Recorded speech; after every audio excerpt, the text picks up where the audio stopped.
ভাবলাম সে বোধহয় প্রেগনেন্ট। বললাম মা তোমার কি হয়েছে? স্যার আমি বাঁচবো না। আমি বললাম কেন, কি হয়েছে? মেডিকেলে গেছিলাম, আমার পেটের ভিতরে একটা বড় টিউমার। তখন ভাবলাম বোধহয় ক্যান্সার হয়ে গেছে, বাঁচবে না, মুখটুক একদম চামড়া ফাটা। আমি বললাম তুমি কি চাকো? স্যার আমার একটু চিকিৎসা করাবে না? কিছু করাবো। আমি একটু ঢাকা মেডিকেলে পাঠাইলাম যে ওখানে যাও, গিয়ে ভর্তি হও, যা লাগে আমি দেখবো। মেয়েটা এসে ভর্তি হলো। আমার 2 দিন পরে ফোন করলো, ইলেকশন শিডিউল তখনও ঘোষণা হয়নি।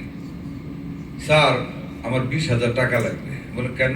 স্যার ডাক্তাররা বলছে। আমি বলছি তুমি কোথায়? আমি স্যার মেডিকেলে। এটা আমি খুব বিশ্বাস করি না ফ্র্যাঙ্কলি, অনেকে ফ্রড করে আমাদের সাথে টাকার জন্য।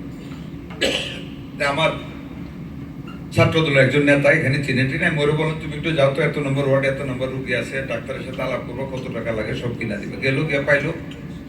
আমি বললাম ডাক্তারের সাথে আলাপ করো। ডাক্তারের সাথে আলাপ করুন, 17,800 টাকার মেডিসিন ফিস দিলেন। আমি বললাম কিনে দাও। সব কিনে দেওয়া হলো। পরের দিন অপারেশন হলো, পরের দিন আবার 3,000 টাকা, 20,800 টাকা দিলাম। ইলেকশনের শিডিউল ঘোষণার 7 দিন পরে আমি ব্যস্ত, বাইরে কাজে যাবো, বের হয়ে দেখি আমার লিচু গাছের তলে 2 জন মহিলা বসা। ফার্স্টে তিনি বুঝতে পারিনি, হঠাৎ মনে হলো তিনি ওই মেয়েটা নাকি। তোর 15 দিন পরে কে সামনে দাঁড়ালাম, বলছি তুমি কি ওই মেয়েটা যার অপারেশন হয়েছে? হ্যাঁ স্যার। তোমার তো স্বাস্থ্য ভালো ছিল। স্যার আল্লাহ আপনি আল্লাহ না, স্যার আপনি আমার ভালো করেন। আমি না, আল্লাহর নাম কোথায়? আল্লাহ তোমাকে ভালো। তার স্বাস্থ্য ভালো হয়েছে, মেয়েটার স্বাস্থ্য ভালো হয়েছে। বলেন এই যে ডাক্তার তাকে সেবাটা দিল, এটা কি খালি আমি কোরআন পড়লে হবে? কোরআনের সাথে আমার নৈতিকতাকে তো ইনভেস্ট করতে হবে মানুষের জন্য। কোরআন তো এই নৈতিকতা, এটাও তো মেডিকেল এথিক্স। ডাক্তার ভালোভাবে, হয়তো আমার কথা শুনে একটু বেশি করেছে, এটা ঠিক না। প্রত্যেকের জন্য করতে হবে, এটাই এথিক্স।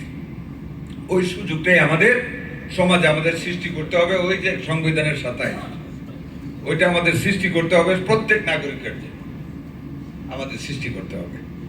কাজে আমি আমার বক্তব্য দীর্ঘিত আমার মনে হয় বেয়াদবি করে ফেলেছি, আপনাদের অনেক বেশি বলে ফেলেছি।